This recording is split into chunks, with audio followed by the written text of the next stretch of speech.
मेरा नाम अपूर्व है और मैं आ गया हूँ जिम कॉर्बेट में एक नए एडवेंचर पे। मेरे इस ट्रिप को को-स्पॉन्सर और होस्ट किया है बंजारा ट्रैवल्स ने, जो उत्तराखंड की एक लीडिंग ट्रैवल एजेंसी है। ये फेमस है जिम कॉर्बेट में अपने वेल मैनेज सफारीज के लिए और जंगल के अंदर स्टे मैनेजमेंट के लिए। मैं रुकने वाला हूँ बंजारा ट्रैवल्स के अतुल्य रिजॉर्ट में और आप लोगों को लेके जा रहा हूँ उनके द्वारा ऑर्गेनाइज किए हुए जंगल स्टे और अमेजिंग सफारीज एक्सपीरियंस पे। So let's walk into the wild.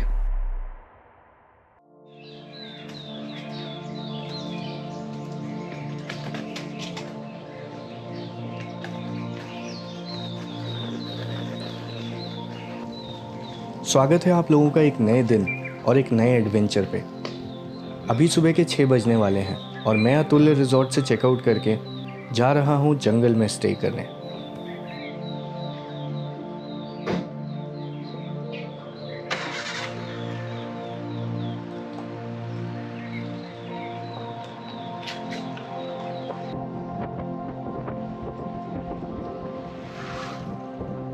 मैं जा रहा हूँ बिजरानी जोन में, जिसके स्टे को ढिकाला जोन से भी सुंदर माना जाता है और टाइगर साइटिंग में इसको ढिकाला से कंपेयर किया जाता है।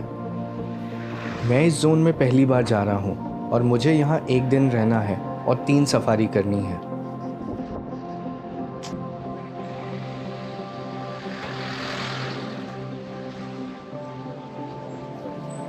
तो ये आ गया है जिम कॉर्बेट का फेमस आम डंडा गेट, जिसके अंदर 2 फॉरेस्ट रेस्ट हाउस हैं, एक बिजरानी और दूसरा है मलानी।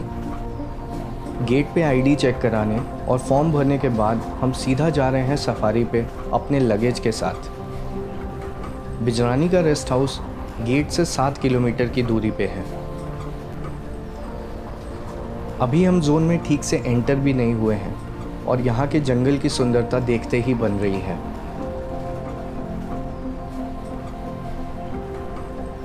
बारिश के समय इस जोन को बंद कर दिया जाता है। ये जोन 30 जून को बंद हो जाएगा और वापस से 15 अक्टूबर को खुलेगा।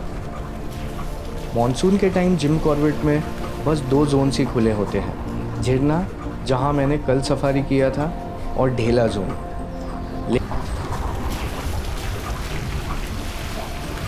टाइगर को ट्रैक करने के लिए उसके पंजे के निशान को पढ़ना बहुत इम्पॉर्टेंट है। इससे पता चलता है टाइगर किस दिशा में गया है और कब गया है। सुबह का टाइम टाइगर साइटिंग का सबसे अच्छा टाइम होता है, जब टाइगर बहुत एक्टिव होते हैं। और अब हम आ गए हैं बिजरानी रेस्ट हाउस के कैंपस में, जहां आज रात हमें रुकना है। दूसरे कैंपस की तरह इस कैंपस को भी वाइल्ड एनिमल से सेफ्टी के लिए सोलर पावर से चलने वाले बिजली के तारों से घेरा गया है, जो केवल रात को ही चलाया जाता है। अब यहाँ फिर से ऑफिशियल फॉर्मेलिटी करनी है और जब हम सफारी से लौटेंगे तो हमें यहाँ रुकने के लिए रूम मिल जाएगा। मैंने ढिकाला जोन के सारे कैंपस को देखा है, लेकिन इस कैंपस की बात ही कुछ अलग है। यहाँ रुकने के लिए बस 6 रूम्स ही हैं और बुकिंग मिलना आसान नहीं है। अगर आप बहुत लकी होंगे तो आप यहाँ की बुकिंग खुद से जिम कॉर्बेट के ऑफिशियल वेबसाइट से कर पाएंगे, जो कि बहुत रेयर है। यहाँ नाइट स्टे के लिए बुकिंग 45 दिन पहले होती है और कंफर्म बुकिंग के लिए अच्छा होगा आप कम से कम 2 से 3 महीने पहले किसी प्रोफेशनल वाइल्ड लाइफ एजेंसी से कांटेक्ट कर लें। अब अपनी सफारी कंटिन्यू करते हैं और देखते हैं आज हमारे भाग्य में क्या है। और हम अभी कैंपस के आगे बढ़े ही थे कि कुछ ऐसा हुआ जो मेरे जिम कॉर्बेट के आज तक के सफारी में कभी नहीं हुआ।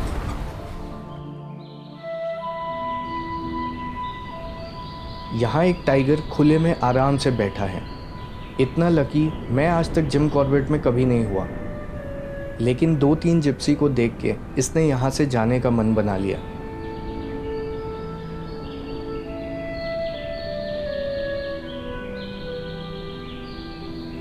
एक वाइल्ड लाइफ लवर के लिए ये एक ड्रीम साइटिंग है। इस जोन की सफारी में मुझे ये पहला जानवर दिखा और सच बताऊं तो मैं अभी इसके लिए रेडी भी नहीं था।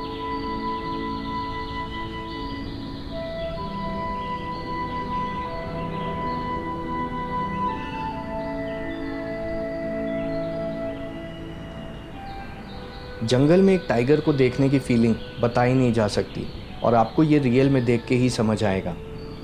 और ऐसा ही कुछ मेरे साथ भी हुआ जब मैंने कैमरा पकड़ के इसके ग्रासलैंड तक के चलने को शूट किया और इसके जाने के बाद नोटिस किया कि मैंने रिकॉर्ड बटन दबाया ही नहीं।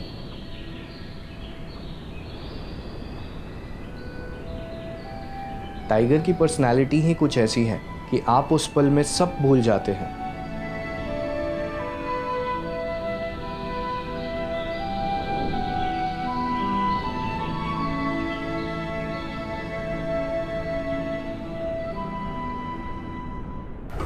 और अब असली सफारी स्टार्ट होती है जब हमें इस टाइगर को वापस से ढूंढना है।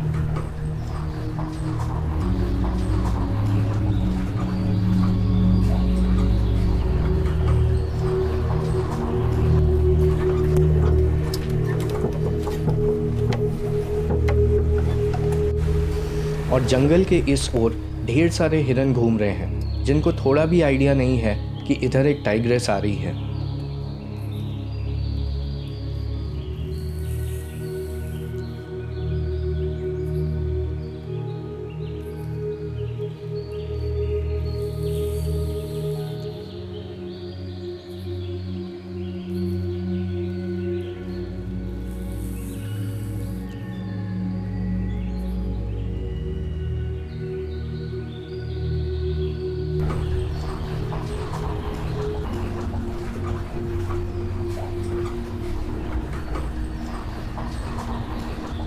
और उनका ये लगना एकदम सही निकला।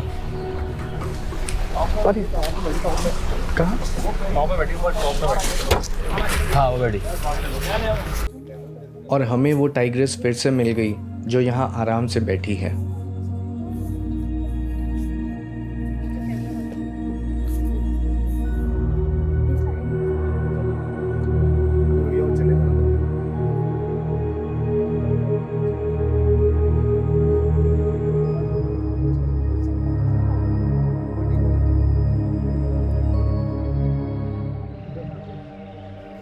यहाँ एक स्पॉटेड डियर का झुंड आ गया है जिसको कोई आइडिया नहीं है कि इनके कुछ ही दूरी पे एक टाइगर है। किसी भी वाइल्ड लाइफ फोटोग्राफर के लिए ये एक कठिन घड़ी है कि वो सामने बैठे टाइगर को छोड़ के डियर्स की वीडियो शूट करे जहाँ कभी भी कुछ भी हो सकता है।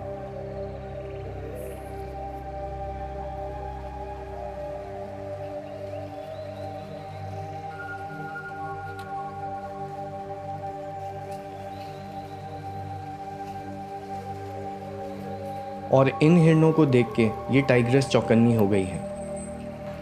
एक शिकारी जानवर के लिए शिकार से पहले ये एक महत्वपूर्ण घड़ी होती है जब उसको झुंड में से किसी एक आसान शिकार को चुनना होता है जिस पे वो हमला कर सके।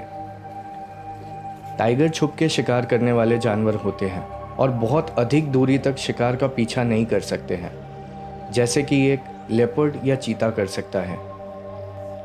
लेकिन ये टाइग्रेस अभी ऊपर बैठी है और ये हिरन थोड़ा नीचे है, और अगर ये टाइग्रेस हमला करे तो इन हिरणों को भागने का आसानी से मौका मिल जाएगा। लेकिन ये हिरणों का झुंड भी निकल गया और ये टाइग्रेस तय नहीं कर पाई कि हमला करना चाहिए या नहीं। टाइगर एक एपेक्स प्रेडेटर है, जिसका मतलब है जो फूड चेन में सबसे ऊपर का शिकारी है और जिनका शिकार करने वाला कोई नहीं है। ऑफ कोर्स हम इंसानों के अलावा हम तो किसी जानवर को भी थोड़े से फ़ायदे के लिए मार डालते हैं। हिरन बाघों का पसंदीदा शिकार है, लेकिन इनके 10 शिकार में से केवल एक ही शिकार सफल हो पाता है। एक बड़ा हिरन बाघ के लिए पर्याप्त भोजन होता है 1 सप्ताह के लिए।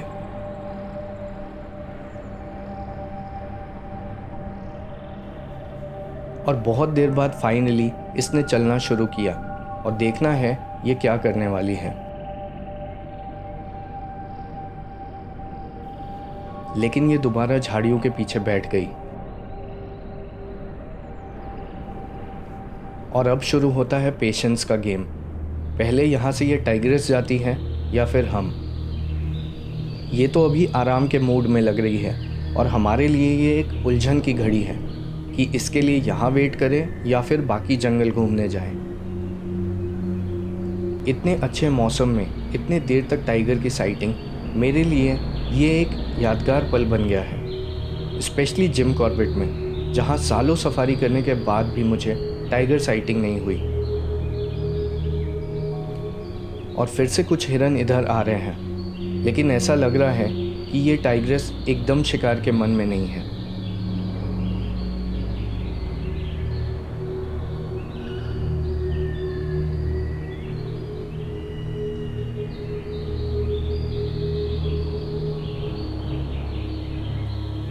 सारे लोग इसी आस में हैं कि या तो ये टाइग्रेस बाहर आए या फिर शिकार करे।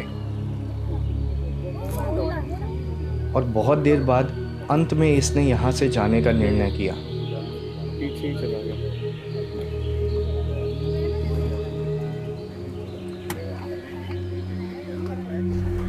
तो वापस से वही दौड़ शुरू, और देखना है अब ये किस ओर जाती है।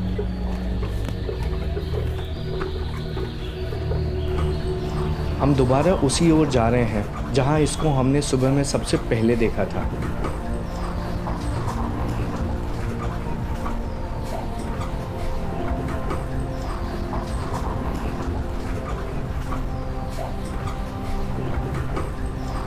मज़े की बात यह है कि ये सारी एक्टिविटी बिजरानी कैंपस के आसपास ही हो रही है।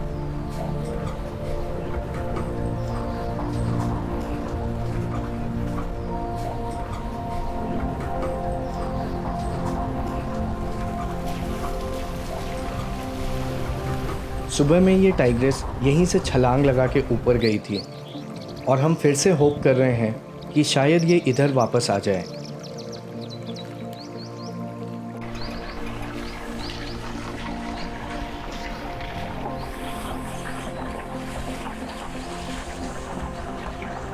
और धीरे धीरे और भी जिप्सीज यहाँ आने लगी।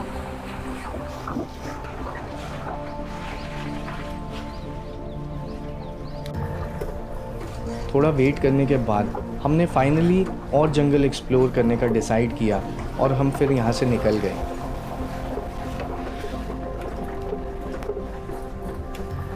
अब टाइगर की इतनी अच्छी साइटिंग तो हो ही गई है, तो देखते हैं हमें और क्या मिलता है। जंगल के अंदर रुकने का सबसे बड़ा फ़ायदा ये है कि आप जंगल में सफारी पे सबसे पहले जाते हैं, और जब तक बाहर की सफारी जिप्सीज अंदर आए तब तक शायद सारा गेम ओवर।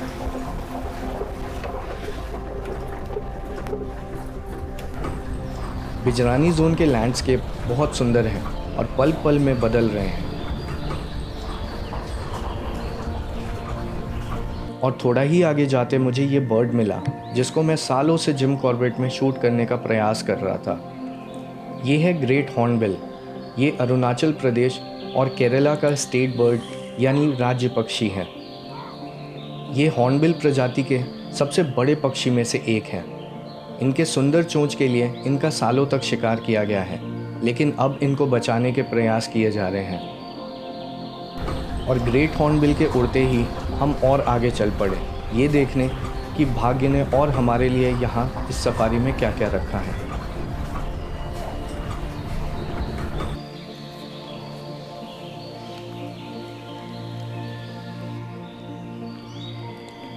ये है क्रेस्टेड सर्पेंट ईगल।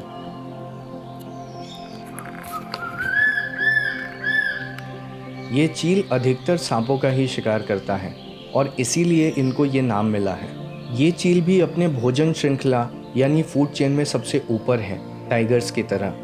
ये जंगल में सांपों और अन्य रेंगने वाले जीव जंतु की जनसंख्या को कंट्रोल करने में अहम भूमिका निभाते हैं।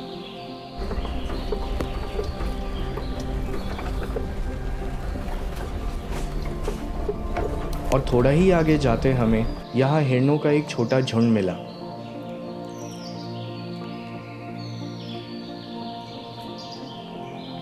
ये यहाँ मिट्टी को चाट रहे हैं और शायद इससे इन्हें कोई आवश्यक खनिज मिलता हो।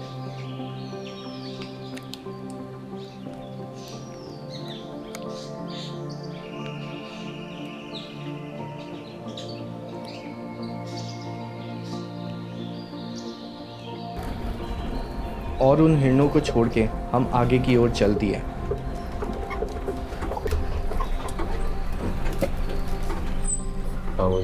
ये देखो।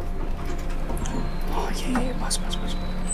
फिर हमें मिला ये मॉनिटर लिजर्ड, जिसको हिंदी में गोह कहते हैं। इनकी पकड़ बहुत मजबूत होती है और कहा जाता है कि ऐसे ही एक बहुत बड़े मॉनिटर लिजर्ड ने हमारे वीर मराठा योद्धा तानाजी को एक युद्ध के दौरान एक किले में चढ़ने में मदद की थी। अब सफारी का समय समाप्त होने आया है और कुछ जिप्सीज अभी भी उसी जगह पे टाइग्रेस का वेट कर रहे हैं।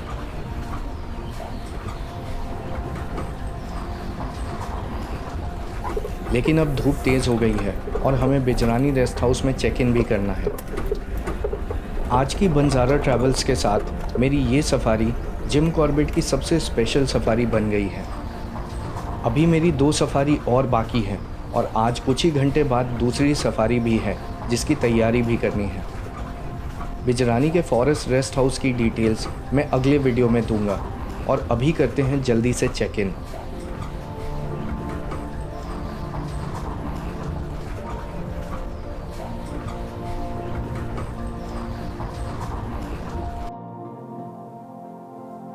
अगर आपको आज के सफारी का एक्सपीरियंस अच्छा लगा हो तो मुझे सपोर्ट करने के लिए और ऐसे ही वीडियोस देखने के लिए मेरे चैनल को सब्सक्राइब कर लीजिए।